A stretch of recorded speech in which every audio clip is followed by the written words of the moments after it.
Washington. Earlier this year, America's most famous investor, Warren Buffett, characterized cyberattacks as a bigger threat to humanity than nuclear weapons, calling them the no. one problem with mankind. Buffett, who describes himself as a cyber threat neophyte, was echoing the concerns of government officials and national security experts going back at least 5 years.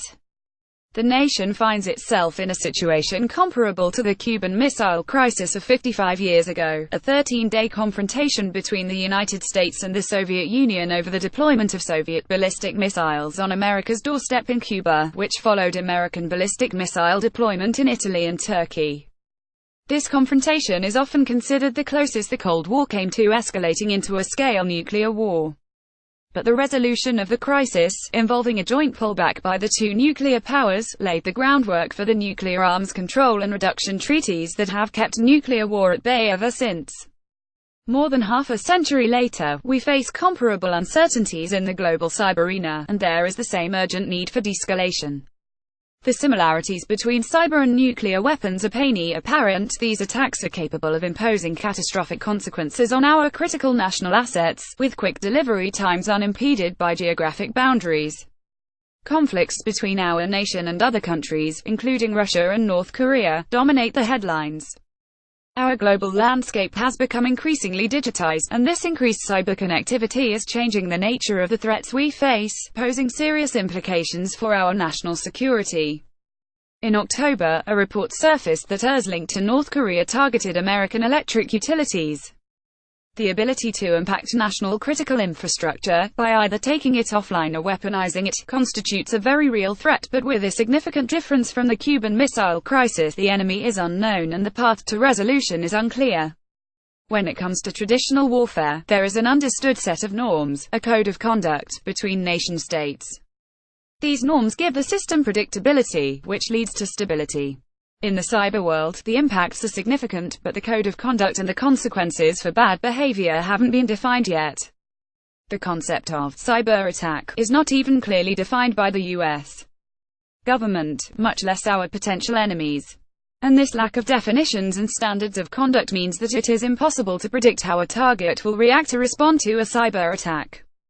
This summer, we learned that the notion of a cyber attack against nuclear infrastructure within the U.S. is truly a practical reality. According to the New York Times, since May 2017, have been penetrating the computer networks of companies that operate nuclear power stations and other energy facilities, as well as manufacturing plants in the U.S. and other countries. Among the companies impacted was the Wolf Creek Nuclear Operating Corporation, which runs a nuclear power plant near Burlington, Can. Further reporting revealed that the U.S. government believed that the Russians were behind this and other attacks. And this wasn't the first instance of a cyber attack intentionally targeting some of the most sensitive facilities in the world. Stuxnet, a malicious computer worm that targets industrial computer systems first publicly identified in 2010, was responsible for causing substantial damage to Iran's nuclear program. Although neither country admitted responsibility, the worm is frequently described as a jointly built American-Israeli cyber weapon. Stuxnet switched off safety devices, sabotaging centrifuges by making them spin out of control and destroy themselves. We've known for a decade that these potential consequences existed. In 2007, the Idaho National Laboratory conducted the Aurora experiment to demonstrate how a cyber attack could destroy physical components of the electric grid. The experiment used a computer program that rapidly opened and closed a diesel generator's circuit breakers out of phase from the rest of the grid, causing them to explode.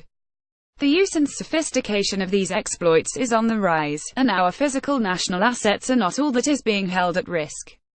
The country is continuing to deal with credible allegations that our electoral and news media platforms were manipulated in the last election.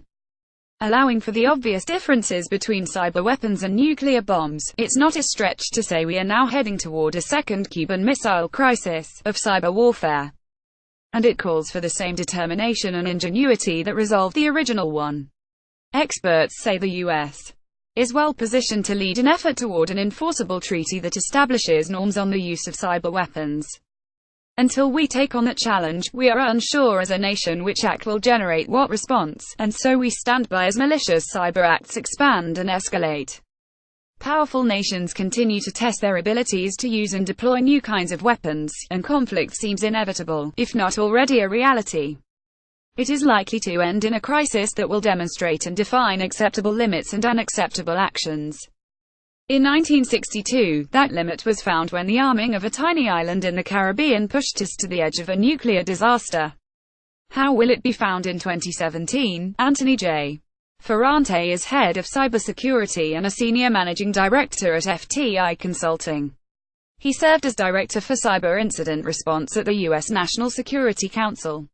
Read more from Yahoo News.